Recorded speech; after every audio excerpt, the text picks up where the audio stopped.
নমস্কার, স্কিল বাংলা চ্যানেলে আপনাদের সকলকে স্বাগত জানাই। দেখুন, পাকিস্তানের করাচিতে সিন্ধ রেঞ্জারদের হেডকোয়ার্টারে একটা মারাত্মক বিধ্বংসী আক্রমণ হয়ে গেছে এবং তার ফলে পাকিস্তানের সিন্ধ রেঞ্জারদের অন্তত 4 জন, কিছু জায়গায় বলছে 6 জন সেনা জওয়ান, প্যারামিলিটারি ফোর্সের জওয়ান, তারা মারা গেছেন, অনেকে আহত।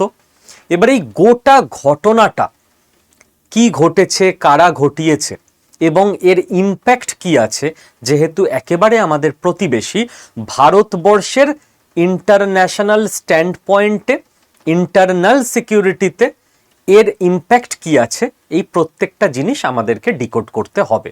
তো চলুন শুরু করা যাক।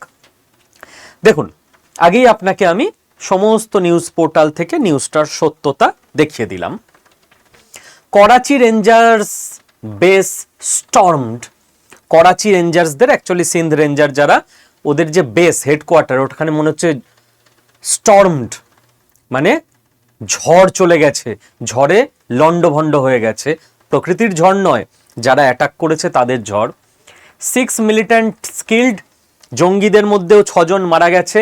4 সিকিউরিটি পার্সোনাল ডেড, রেঞ্জারদের মধ্যে 4 জন মারা গেছে, আহত রয়েছে কারণ বিস্ফোরণ করা হয়েছে। এইবার এখানে আপনি আরো ইন ডিটেল পড়ে নিতে পারবেন। 90 মিনিটের পুরো গান ব্যাটেল চলেছে, গুলির লড়াই চলেছে, তার আগে যদিও বিস্ফোরণও করানো হয়েছে। এবার দুটো ভাবে অ্যাটাকটা হয়েছে। প্রথমে একটা ভিবিআইইডি দিয়ে অ্যাটাক হয়েছে। কি জিনিস আইইডি? আমরা জানি, আমরা শুনেইছি ছোটবেলা থেকে, মাওবাদীরা ইউজ করতো। Improvised explosive device.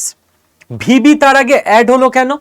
Vehicle born, অর্থাৎ একটা গাড়ির মধ্যে আইইডি লাগিয়ে গাড়িটাকে পাঠিয়ে দেওয়া, তারপর গাড়িটা যখন বাস্ট করবে সবকিছু আশেপাশের উড়ে যাবে।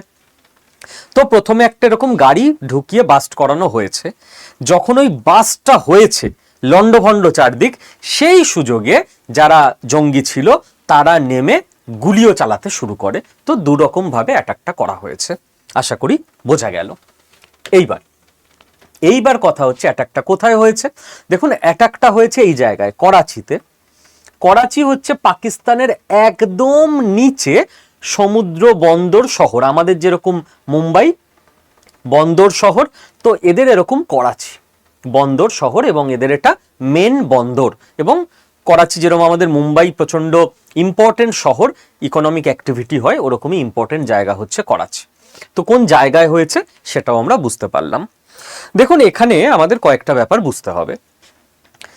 বেছে বেছে এই যে সিন্ধ রেঞ্জারদের হেডকোয়ার্টার এখানেই কেন, যারা অ্যাটাক করেছে, কারা করেছে আমরা সেই ব্যাপারে আসব। সেখানে কেন অ্যাটাক হলো? প্রথম কথা, একটা মেসেজ পৌঁছানো যে পাকিস্তান এস্টাবলিশমেন্ট, আমরা যারা তোমাদের প্যারামিলিটারি ফোর্স, যারা দেশকে পাহারা দেয়, আমরা তাদের ঘরে ঢুকে উড়িয়ে দিয়ে আসতে পারি। তার মানে এই মেসেজটা এটাই বোঝায় যে গোটা পাকিস্তানের কোনো জায়গা সুরক্ষিত নয়। সেকেন্ড, পাওয়ারের শোকেজ। গোটা পাকিস্তানের কাছে এই যে বাহিনীটা, এই জঙ্গি গোষ্ঠী, আমাদের পাওয়ার কতটা, এটা দেখানো জন্য একটা সিম্বলিক ঘটনা এটা, যে আমাদের এই লেভেলের পাওয়ার, সিকিউরিটি ফোর্সের বেসের যে সিকিউরিটি, সেটাকে ভায়োলেট করে ঢুকে আমরা মেরে আসতে পারি। 3 নাম্বার, প্যানিক তৈরি করে দেওয়া গোটা দেশে। আপনি দেখুন এইবার কি করা হয়েছে, অটোমেটিক ওই ঘটনার পর আশেপাশের প্রত্যেকটা রাস্তা ব্লক করে দেওয়া হয়েছে, বিজনেস শাটডাউন করে দেওয়া হয়েছে। অর্থাৎ গোটা 2-3 দিন এরকম গুরুত্বপূর্ণ একটা শহর কার্যত অফ থাকবে, দোকান বন্ধ থাকবে, বিজনেসগুলো অফ থাকবে। তো এটা দিয়ে যে কত কোটি কোটি টাকার বিজনেস লস করিয়ে দেওয়া যায় চিন্তা ভাবনার বাইরে। এবং গোটা দেশের মধ্যে একটা প্যানিক সিচুয়েশন তৈরি হবে, কি হয় কি হয়, কোথায় কি হয়। 4, আপনি ভাবতে পারবেন যে কত কোটি টাকা পাকিস্তানি সেনাবাহিনীর খরচেরা বাড়িয়ে দিল। কি করে স্যার? দেখুন, হেডকোয়ার্টারে কি কি ক্ষতি হয়েছে জানার দরকার নেই। আপনি নিশ্চিত থাকুন পাকিস্তান এবার নিজের education budget, health budget, infrastructure budget, সব কিছু আটকে দিয়ে আরো বেশি করে সিসিটিভি কিনবে, ইন্টেলিজেন্স সংস্থায় লোক নেবে, আরো বেশি করে ম্যান পাওয়ার বাড়াবে, আরো বেশি করে আপডেটেড অস্ত্রশস্ত্র কিনবে। মানে ওরা বাধ্য নিজের দেশের ইন্টারনাল সিকিউরিটিতে বেশি করে বরাদ্দ করতে। টাকাই নেই, কোত্থেকে বরাদ্দ করবে? তো মানুষের খাবারের টাকা কেড়ে নিয়ে বরাদ্দ করতে হবে। যে ভাই হসপিটালে, সরকারি হসপিটালে রোগীর অপারেশন হচ্ছে না, না হোক, বাদ দাও, হসপিটাল বন্ধ করে দাও, আগে এইখানে ইনভেস্ট করো। তো যখনই ওরা এটা বাধ্য হবে, গোটা পাকিস্তানের যে সিভিলিয়ানদের লিভিং স্ট্যান্ডার্ড সেটা আরো নেমে যাবে। ব্রিজ ভেঙে পড়ে আছে, পড়ে থাক, লোকে সাঁতরে পার হোক, এখন আপাতত এখানে ইনভেস্টমেন্ট করো। এইটা করতে পাকিস্তান বাধ্য। 5, এই যে জঙ্গি সংগঠনগুলো, এরা না খুব ফেম চায়। এবার ওদের হিসাবে যেটা বিখ্যাত, আমাদের হিসাবে ওটা কুখ্যাত, সেটা আলাদা কথা। তো এরা একটা পরিচিতি চায় যে আমরা একটা বিশাল বড় কাজ করেছি। সেই জন্য সাধারণ মানুষের ওপর অ্যাটাকের থেকে এরা এই ধরনের স্ট্র্যাটেজিক লোকেশনে অ্যাটাক করতে চায়, যাতে করে এদের নামটা খবরের শিরোনামে চলে আসে। এই ফেমটাকে এরা কাজে লাগায়, অন্যভাবে এনক্যাশ করে। যখন ইয়াং ছেলেদের এরা এই জঙ্গি বাহিনীতে ভর্তি করাবে, তখন বলে, জানো তুমি কোন বাহিনীতে ভর্তি হচ্ছ? আমরা এরকম প্যারামিলিটারি পাকিস্তানের করাচির রেঞ্জারদের বেস উড়িয়ে দিয়েছিলাম। তো এইসব ভুল বুঝিয়ে করে। এবার পাকিস্তান এতদিন ধরে প্রশ্রয় দিয়ে এসছে এরকম XYZ অনেক জঙ্গি গোষ্ঠীকে, যে এরকমভাবে রিক্রুট করুক, জঙ্গি ট্রেনিং করুক, তারপরে ইন্ডিয়ার ক্ষতি হবে। কিন্তু সেই অমোঘ বাণী, সেটা তো ভুললে চলবে না, যে আপনি যদি আপনার উঠোনে সাপ পুষে রাখেন এটা এক্সপেক্ট করে যে আপনার প্রতিবেশীকেও কামড়াবে, খুব ভুল করবেন। সাপ যখন ছোবল মারবে তখন কিন্তু আর চিনে মারবে না, আপনাকেও মারবে। তো এই জন্য কখনো উঠোনে সাপ পুষে রাখতে নেই, ঠিক আছে, যে প্রতিবেশীর ক্ষতি হোক। তো ওরকম দেশের মধ্যে আপনি যদি জঙ্গি তৈরি করেন, ওদের ব্রেনের মধ্যে ভুলভাল জিনিস ইনজেক্ট করেন, এটা এক্সপেক্ট করে যে এরা গিয়ে ইন্ডিয়াতে বাস্ট করবে, না। এদের কারণ এদের মানবিকতা বোধ, মূল্যবোধ, দেশপ্রেম কিচ্ছু তৈরি হচ্ছে না। এদের মধ্যে র্যাডিক্যাল একটা মেন্টালিটি তৈরি হচ্ছে। ওই র্যাডিক্যাল মেন্টালিটি কিন্তু পাকিস্তানকেও চিনবে না, পাকিস্তানের মানুষকেও চিনবে না, পাকিস্তানের করাচির রেঞ্জারদেরও চিনবে না। এ কেবল যে ভারতে এসে ফাটবে তা নয়, করাচিতেও বাস্ট করবে। এবং সেই নিজের মেডিসিনের টেস্টটাই পাচ্ছে এবার পাকিস্তান। কারা করেছে? JUA, জামাত উল আহরার। এরা কারা? খুব একটা খবরের শিরোনামে এতদিন সবসময় আসতো না, কিন্তু আমি প্রত্যেকটা ভিডিওতে বালুচিস্তান লিবারেশন আর্মির সঙ্গে আর একটা নাম উল্লেখ করতাম, TTP। যারা ডেলি স্কিল বাংলা চ্যানেলের ভিডিও দেখেন নিশ্চয়ই রিলেট করতে পারবেন। তেহরিকি তালিবান পাকিস্তান, এই যে TTP গোষ্ঠী, যাদের থট প্রসেস বা আদর্শ, আইডিওলজি হচ্ছে আফগানিস্তানের যে তালিবান তারা আদর্শ, ওই গভর্নমেন্টটাকে পাকিস্তানে আনতে হবে। তো এরা আরো বেশি হার্ড লাইনার র্যাডিক্যাল ইসলামিস্ট।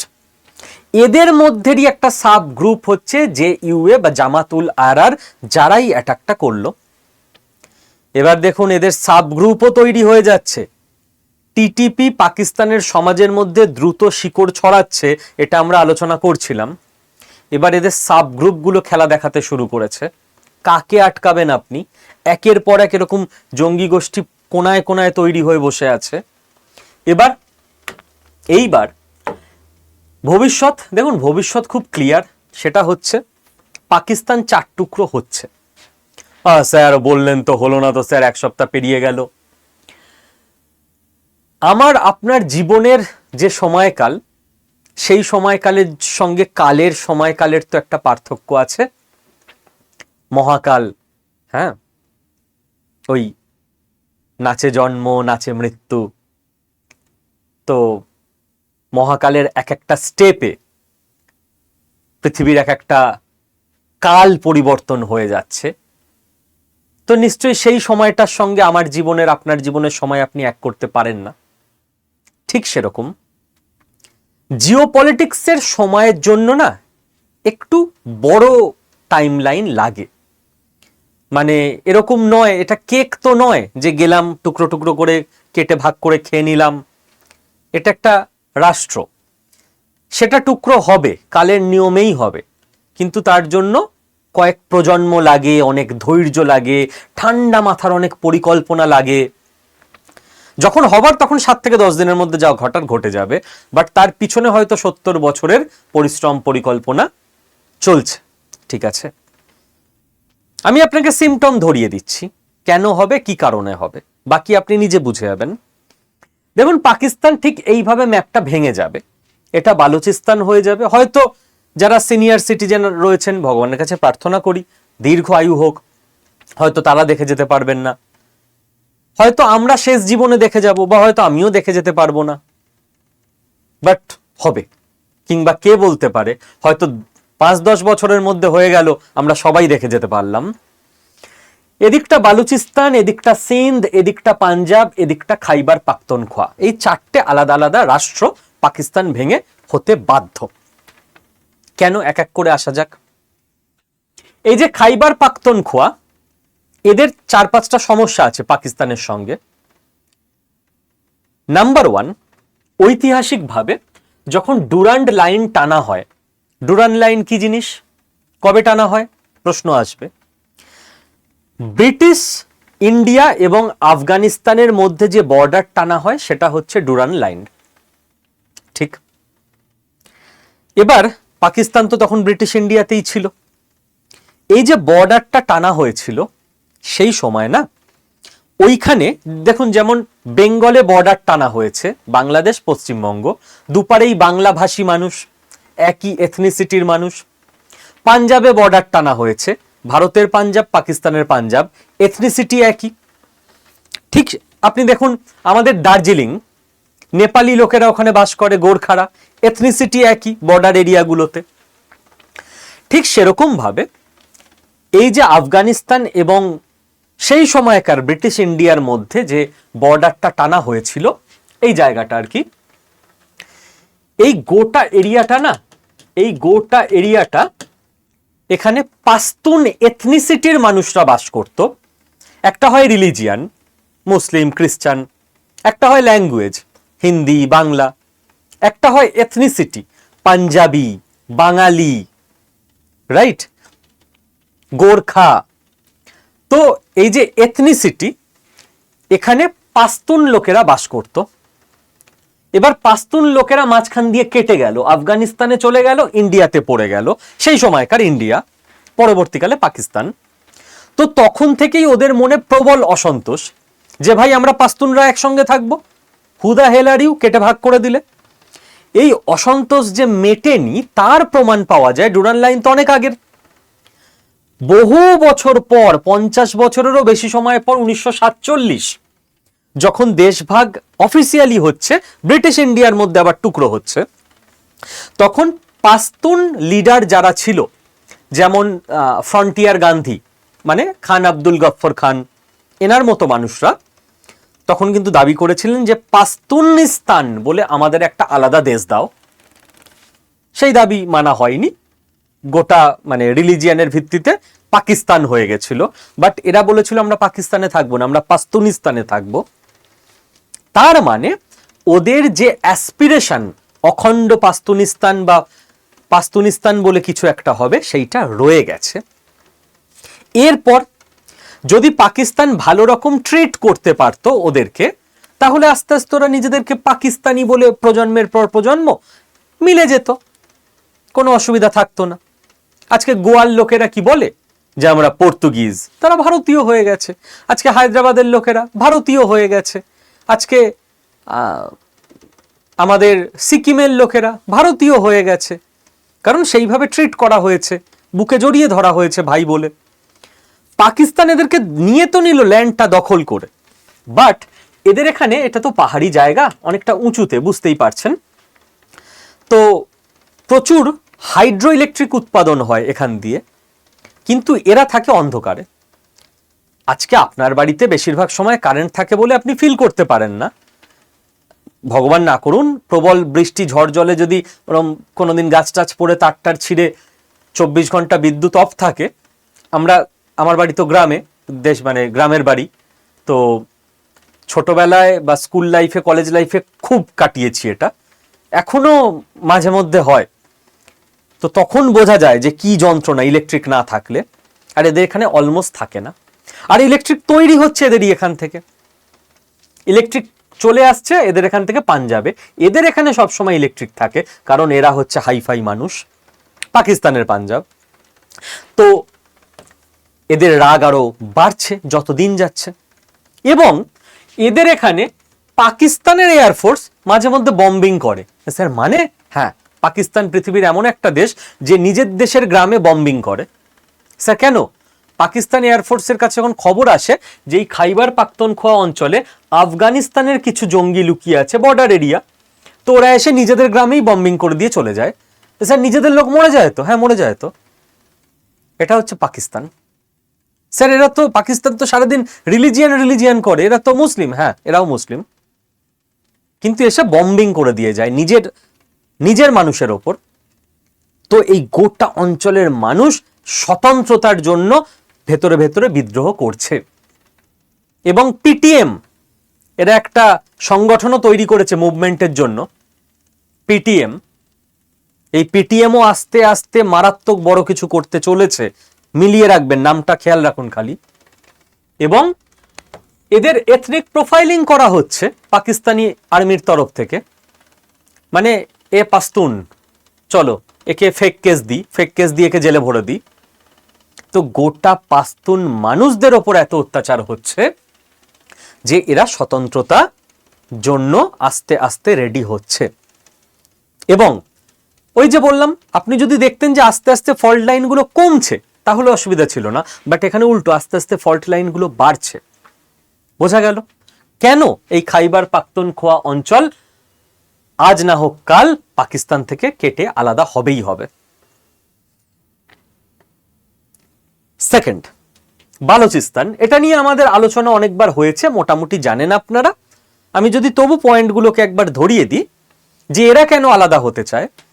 এরা তো পাকিস্তানে ছিলই না, এরা তো কালাট বলে একটা আলাদা রাজ্য ছিল এদের, ওই অখণ্ড ভারতবর্ষে, বা অখণ্ড ভারতবর্ষ থেকে বলা ভালো ব্রিটিশ ভারত, সেই সময় কালাট রাজ্য ছিল। এরা পাকিস্তানে যোগ দেয়নি, খান অফ কালাট, যে কালাটের রাজা।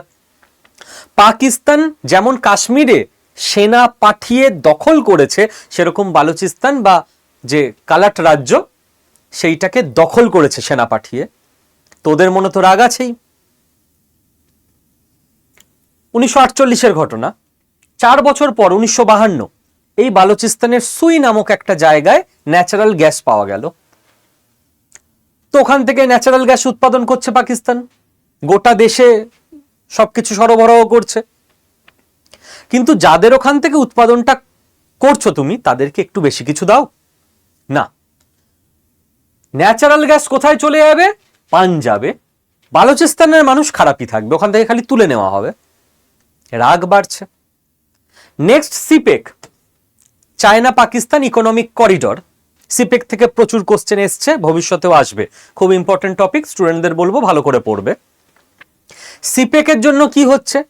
একের পর এক জায়গা যেগুলো বালুচিস্তানের সাধারণ মানুষদের রুটি রুজির সঙ্গে যুক্ত ছিল, যেখানে ওরা মাছ ধরতো, সেইগুলোকে পাকিস্তান আর্মি গার্ড করে দিচ্ছে। এখানে সিপেকের কাজ চলবে, চলো হাঁটো এখান থেকে। মানুষজনকে নিজের জায়গা থেকে উদ্বাস্তু হিসেবে তুলে দিচ্ছে। এই যে মানুষজন রুটি রুজি জায়গা হারালো, ওরা জবরদখলকারী না, নিজেদের জায়গায় বসেছিল, জাস্ট পাকিস্তানি আর্মি এসে তুলে দিল, চলে যাও এখান থেকে, এই জায়গা সরকার নিয়ে নিয়েছে। এই যে ডিসপ্লেসমেন্ট, এর ফলে আরো বিদ্রোহ। এবং 4 নাম্বার হচ্ছে কিলিং। যত বিদ্রোহ ওরা করছে, ওদের নেতাদের ধরে ধরে একদম মানে কোনো বিচার ছাড়া, আইন ছাড়া পুরোপুরি বেআইনিভাবে হত্যা করে দিচ্ছে পাকিস্তানি সেনাবাহিনী। তো ফল্ট লাইন কমতে দেখছেন আপনি, ফল্ট লাইন বাড়ছে। এবং পাকিস্তান ফল্ট লাইন কমাতেও পারবে না এখন। ফল্ট লাইন কমাতে গেলে আপনার হাতে যথেষ্ট টাকা থাকা চাই, সব জায়গায় উন্নয়ন করতে হবে, ওদের কাছে তো টাকাই নেই। ও এখন ফল্ট লাইন কমাবে কি করে? অন্তত একটা ভালো ইন্টেনশন থাকা চাই। ওরা তো ইন্টেনশন হচ্ছে সবাই ভাগ হয়ে যাব, রিলিজিয়নের ভিত্তিতে ভাগ হবে, একসঙ্গে থাকার তো মানসিকতাই নেই। 1947-এ ভারতে একসঙ্গে ওরা থাকতে পারেনি। তাহলে যাদের একসঙ্গে থাকার মেন্টালিটিই নেই, সংসার ভাগ করে নিয়েছে, ওরা কদিন পর নিজেদের মধ্যেও ভাগই করবে। এ হতে বাধ্য, ফ্যাক্ট। আজকে আপনি, আপনার পার্টনার, স্বামী স্ত্রী, ধরুন আপনার বাবা মাকে আপনি দেখতে পারছেন না, অনেক দায়িত্ব, সব বুড়ো বুড়িকে দেখতে পারবো না, খেয়ে দিয়ে কাজ নেই, আমরা নিজেরা আলাদা হয়ে ভালো থাকবো। তো আপনার খারাপ মনে করবেন না, ফ্যাক্ট, এটা হতে বাধ্য। তো আপনার ইন্টেনশনটাই হচ্ছে আমি মানুষকে নিয়ে চলবো না, আমরা স্বামী স্ত্রী আমাদের বাচ্চা নিয়ে থাকবো। বিশ্বাস করুন, ওই সেম ইন্টেনশনটা যেহেতু রয়েছে যে আমি সবাইকে নিয়ে চলবো না, ও যে সংসার আপনি নতুন তৈরি করলেন ওই সংসারেও ভাঙন দেখা যাবে। ওখানেও কদিন পর কথা কাটাকাটি আসবে, ছেলে বড় হবে, ছেলের বউ আসবে বা মেয়ে জামাই কেউ হোক, আস্তে আস্তে নিজেদের মধ্যে আবারও আন্ডারস্ট্যান্ডিং এর অভাব হবে, কারণ আন্ডারস্ট্যান্ডিং মেন্টালিটিটাই নেই। সেম বালুচিস্তানকে কি করে ওরা একসঙ্গে নিয়ে চলবে? ওদের তো মেন্টালিটি হচ্ছে আলাদা হয়ে যাব, তো নিজেদের মধ্যেও সেটাই হবে। ঠিক এইবার বালুচিস্তান কেন আলাদা হবে আশা করি বোঝা গেল। সিন্ধ নিয়ে আমাদের কম আলোচনা হয়েছে। সিন্ধও কেন আলাদা হতে চায়? পাকিস্তান বলতে মেনলি থেকে যাবে পাঞ্জাবটা, পাকিস্তানি পাঞ্জাব। সিন্ধের প্রথম বক্তব্য ল্যান্ড। যত পাঞ্জাবি রিটায়ার্ড আর্মি অফিসার আছে, পাকিস্তানি গভর্নমেন্ট সিন্ধে ওদেরকে ফ্রিতে জমি দিয়ে দেয়, যাও গিয়ে বাকি জীবন সিন্ধে আরাম করে কাটাও। সিন্ধের লোকেরা বলছে ভাই আমরা আমাদের জমিতে মাইনরিটি হয়ে যাচ্ছি, এ কি অত্যাচার। রিটায়ার্ড পাঞ্জাবি মিলিটারি অফিসারদের সব সিন্ধে পাঠিয়ে দেওয়া হচ্ছে। কেন সিন্ধের ল্যান্ড এইভাবে পাঞ্জাবিদের দিয়ে দেওয়া হচ্ছে? দুই, ট্যাক্স। সিন্ধি সম্প্রদায় বিজনেসে খুব ভালো, ভারতেও সিন্ধি সম্প্রদায় আছে, তো এদের এখানে ন্যাচারাল গ্যাস আছে, এরা টিজনেসও যথেষ্ট ভালো করে, ট্যাক্সও দেয়। উন্নতি এদের এখানে কিছু হয় না, উন্নতি সব হয় পাঞ্জাবে, ব্রিজ এখানে তৈরি হয়, স্কুল হসপিটাল এখানে তৈরি হয়। তিন নাম্বার হচ্ছে পাঞ্জাবিজেশন, মানে পুরো দেশটাকে পাকিস্তান চায় পাঞ্জাব স্ট্যান্ডার্ডে সবকিছু কালচার চলবে। সিন্ধের কালচার আলাদা, সিন্ধি কালচার, ওদের নিজেদের কালচার দমিয়ে দেওয়া হচ্ছে। আর একটা পয়েন্ট আছে এখানে, ওয়াটার। ইন্ডাস ওয়াটার পাঞ্জাব হয়ে সিন্ধে ঢোকে, পাঞ্জাব ওপরে আছে, পাঞ্জাব জল দেয় না সিন্ধকে। আরে ভারত কি জল দেয় না পাকিস্তানকে? পাকিস্তানের পাঞ্জাব জল দেয় না সিন্ধকে, নিজেদের মধ্যে মারামারি। ভারত জল দিলেও পাঞ্জাব পাবে, সিন্ধ পাবে না। সিন্ধ শুকিয়ে মরছে, পাঞ্জাব নিজের মতো জল ইউজ করছে। 5, এদের ভাষা না সিন্ধি, আর পাকিস্তান চায় পুরো পাকিস্তানে চলবে উর্দু পাঞ্জাবি। তো মানুষের মুখের ভাষাটা মানুষের খুব আবেগের জায়গা, সেটা কেড়ে নিতে চাইলে কি করে হবে? এই ফল্ট লাইনগুলোর জন্য পাকিস্তান আস্তে আস্তে 4 টুকরোয় বিভাজন হয়ে যেতে বাধ্য। এবার দেখতে হবে কোন সময় কোনো একটা দেশের কোনো একটা এজেন্সি যদি এই ফল্ট লাইনগুলোকে অ্যাম্পলিফাই করে দিতে পারে, বিভিন্ন লোকাল অনেক ওয়ে আউট আছে, সেগুলো এখন আলোচনা করছি না। 2-3টে জাস্ট আপনাকে বলে দিচ্ছি, না হলে ভিডিও বড় হয়ে যাবে, অনেকে পছন্দ করে না এত বড়। ধরুন এখানে একটা এনজিও তৈরি করে দেওয়া হলো কোনো একটা এজেন্সির তরফ থেকে, বাকি বুঝে নিন। সেই এনজিও সিন্ধের বাড়িতে বাড়িতে ঘুরে সবাইকে বোঝায় যে আমাদের এক হতে হবে, পাকিস্তানের বিরুদ্ধে লড়তে হবে, আন্দোলন করতে হবে, প্রথমে আমরা শান্তিপূর্ণ আন্দোলন করব। এভাবে তৈরি করা হয়, যেটাতে টাইম লাগে, ফাইনাল কাজটা তো কয়েকদিনে হয়ে যায়। ধরুন এখানে একটা লোকাল নিউজ পেপার তৈরি করে দেওয়া হলো, যারা সিন্ধের দাবি নিয়ে লেখে, গোটা সিন্ধ প্রদেশের মানুষকে সচেতন করে, ঠিক আছে। ওই নিউজ পেপারে কিছু ফান্ডিং দিতে হবে, সেগুলো তো করতেই হবে যাতে নিউজ পেপারটা চলতে পারে। পাঞ্জাবের এগেনস্টে আস্তে আস্তে লেখা শুরু হলো, তারপর সিন্ধের যারা ইন্টেলেকচুয়াল মানুষ তারা ওই নিউজ পেপারে আর্টিকেল ইত্যাদি লিখতে শুরু করলেন। এইভাবেই হয় গোটা জিনিসটা, ঠিক আছে? তো এটা রাতারাতি প্রজেক্ট নয়। আই থিঙ্ক আপনাদের কাছে ক্লিয়ার কিভাবে কি কাজ হবে, এর থেকে ডিটেলে আমি যেতে পারবো না। এবার ভারতের জন্য এটা কেন ইম্পর্টেন্ট, দেখুন খুব ক্লিয়ার। যেই 4টে টুকরো হয়ে যাবে পাকিস্তান, পাকিস্তানের ইকোনমিও 4 টুকরো হয়ে যাবে। পাকিস্তানের ইকোনমি যেই ডাউন হয়ে যাবে, 4টে আলাদা দেশ হয়ে যাবে, তো ওদের কাছে টাকা থাকবে না ভারতের ওপর অ্যাটাক করার জন্য কিছু করার। Very good for India. ওদের ডিফেন্স 4 টুকরো হয়ে যাবে, তো এই মুহূর্তে যা এয়ারফোর্স আছে, এই মুহূর্তে যা আর্মি আছে, সব ডিভাইডেড বাই 4 হয়ে যাবে। ভারত অনেক নিশ্চিন্ত হয়ে যাবে। 3 নাম্বার, এই একটা উপায় পাকিস্তানকে হাত থেকে পুরো নিউক্লিয়ার উইপেন কেড়ে নেওয়া যেতে পারে। দেখুন, যে সমস্ত দেশের কাছে এখন নিউক্লিয়ার উইপেন রয়েছে, তার মধ্যে ডেঞ্জারাস দুটো হলো পাকিস্তান এবং নর্থ কোরিয়া। এদেরকে গোটা পৃথিবী ভরসা করতে পারে না, সে তো এখন পৃথিবী আমেরিকাকেও ভরসা করতে পারে না, যাই হোক, বাট এদের ট্র্যাক রেকর্ড খুব গন্ডগোলের। এবার কারোর কাছে নিউক্লিয়ার উইপেন আছে, আপনি কি করে তার পরমাণু অস্ত্র নিয়ে নেবেন? আপনার কাছে তো কোনো উপায় নেই। ভারত যদি অ্যাটাকও করে, ওরাও পাল্টা অ্যাটাক করবে। হ্যাঁ, ওরা নিশ্চিহ্ন হয়ে যাবে, বাট ভারতও অর্ধেক শেষ হয়ে যাবে। এই জন্য নিউক্লিয়ার অ্যাটাক হয় না, না। বাট যদি দেশ 4 টুকরো হয়, ইতিহাস সাক্ষী, ঠিক আছে? যদি দেশ 4 টুকরো হয়, ইতিহাসে এরকম ঘটনা আগেও ঘটেছে, সেই নিয়ে আলাদা কোনো আমরা একটা ভিডিও করতে পারি, এপিসোড। তখন যেটা করা যেতে পারে, ওরা 4টে দেশই না চাইবে না যে ওর কাছে থাকুক। 4টে দেশের কাছে নিউক্লিয়ার অস্ত্র ভাগ হয়ে যাবে, এটাও কেউ চাইবে না, কারণ নিজেরা নিজেরা তখন শত্রু না, জাস্ট ভাগ হচ্ছে দেশ। বাকি 3জন কেউ এটা মানবে না যে 4 নাম্বার অন্য কারোর কাছে থাকুক। অপশন একটাই, সেই সময় যদি বাকি সুপার পাওয়ারদের ম্যানেজ করা যায় এবং একটা সুন্দর প্রস্তাব, যেটা হওয়ার সম্ভাবনা খুব বেশি, সুপার পাওয়াররা এসে বলবে যে ভাই দেখো, তোমরা যার কাছেই রাখো নিউক্লিয়ার উইপেন, এটা তো ঠিক হচ্ছে না, বাকিরা তো মেনে নেবে না, তো তোমরা নিউক্লিয়ার উইপেন সারেন্ডার করে দাও, ঠিক আছে? এই একটা মাধ্যমে গোটা পাকিস্তানকে নিউক্লিয়ার হীন করে দেওয়া যেতে পারে, কারণ এছাড়া কোনো সলিউশন আপনি পাবেন না। কেউ কাউকে ওরা দেবে না, আর একজন রেখে দেবে, সেটা বাকি কেউ মানবে না।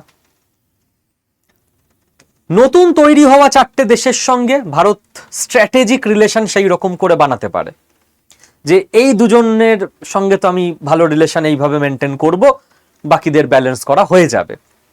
ভারতের কাছে নতুন অপরচুনিটি আসবে। পাকিস্তানের সঙ্গে কিছু করা যাচ্ছে না, ভালো রিলেশন, তো নতুন টুকরো তৈরি হলে তাদের নিয়ে আমরা ভাবতে পারি। যে নতুন টুকরোগুলো তৈরি হবে, তাদের ইন্টারনাল পলিটিক্সে ভারত ইনফ্লুয়েন্স করতে পারে। স্যার কি বলছেন, ওপেন সিক্রেট বলাই চলে, আজকের দিনে করে, সব দেশই করে, যার যত ক্ষমতা আছে। যে নতুন তৈরি হওয়া একটা টুকরো দেশ, তারা এখনো স্টেবল হয়নি, ইনস্টেবিলাইজেশন চলছে চারদিকে, নতুন নতুন পলিটিক্যাল পার্টি তৈরি হবে, নতুন লিডার আসবে, তো কোন লিডারকে ওদের দেশের মধ্যে কতটা বড় করে দেখানো হবে, তার মেশিনারি আছে। ভারত কোনোদিনই স্টেটমেন্ট দেবে না যে এই লিডার ভালো, ঠিক আছে? যার সম্পর্কে স্টেটমেন্ট সব থেকে কম দেবে, জানবেন সেই ভারতের সব থেকে কাছে।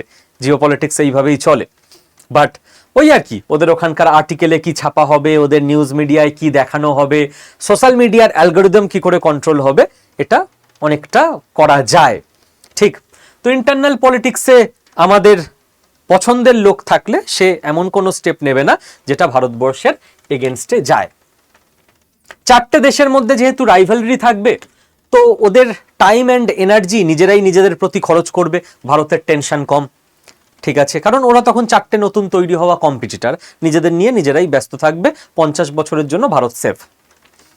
র্যাডিক্যাল যে থট প্রসেস না, এটা অনেকটা একটা মেসেজ যাবে যে এই দিয়ে কিছু হয় না। এদের থট কি ছিল? রিলিজিয়ান অনুযায়ী আলাদা দেশ নেব, পাকিস্তান নিয়েছিল। যখনই কেটে বাংলাদেশ হলো না, গোটা পৃথিবীর কাছে একটা মেসেজ গেল যে ভাই রিলিজিয়ান নিয়ে দেশ নিয়ে কি করলি, থাকতে তো পারলি না একসঙ্গে, তাহলে রিলিজিয়ানের ভিত্তিতে দেশ হওয়ার কোনো মানেই ছিল না সেদিন।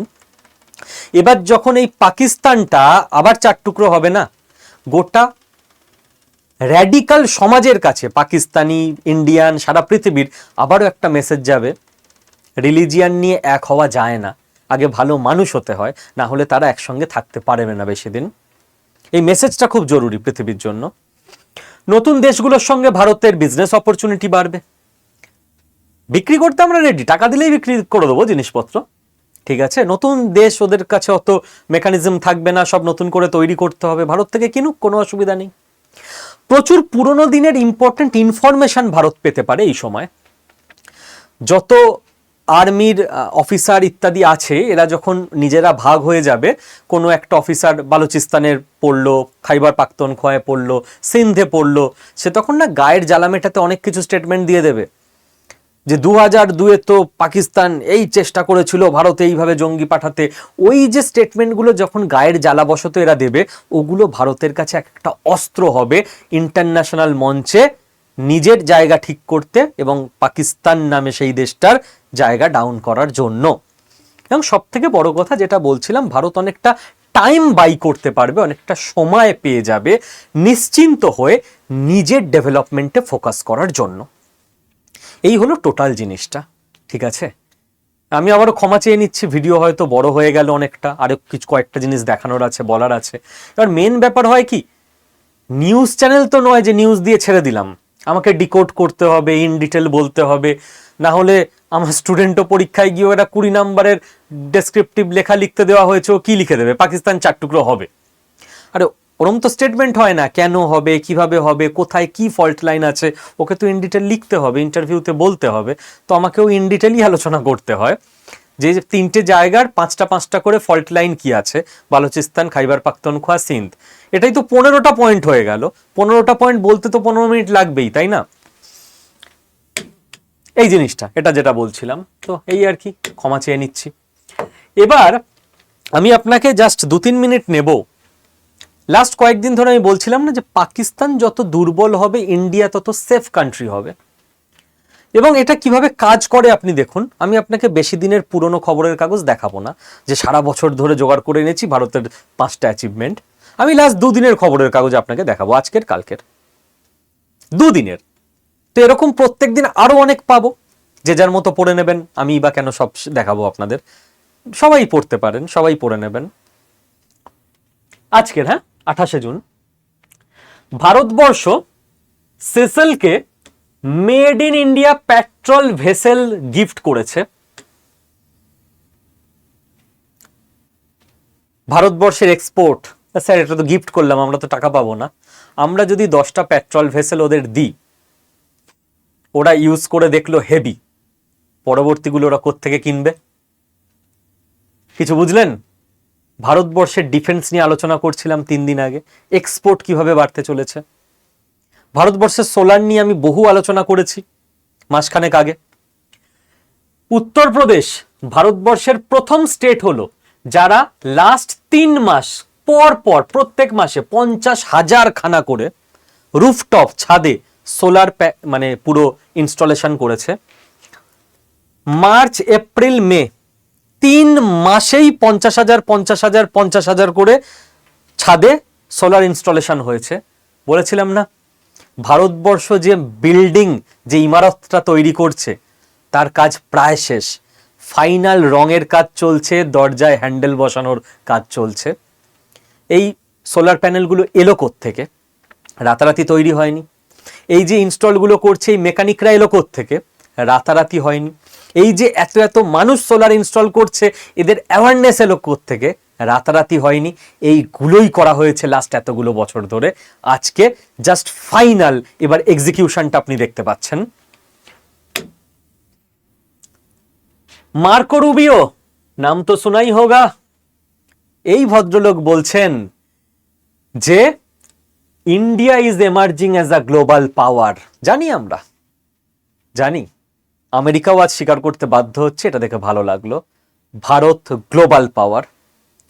বাংলাদেশি অনেক ভাই বোনেরা কমেন্ট করে না, ভারত নাকি গ্লোবাল পাওয়ার। আমি বলছি না, মার্কো রুবিও বলছে, ঠিক আছে।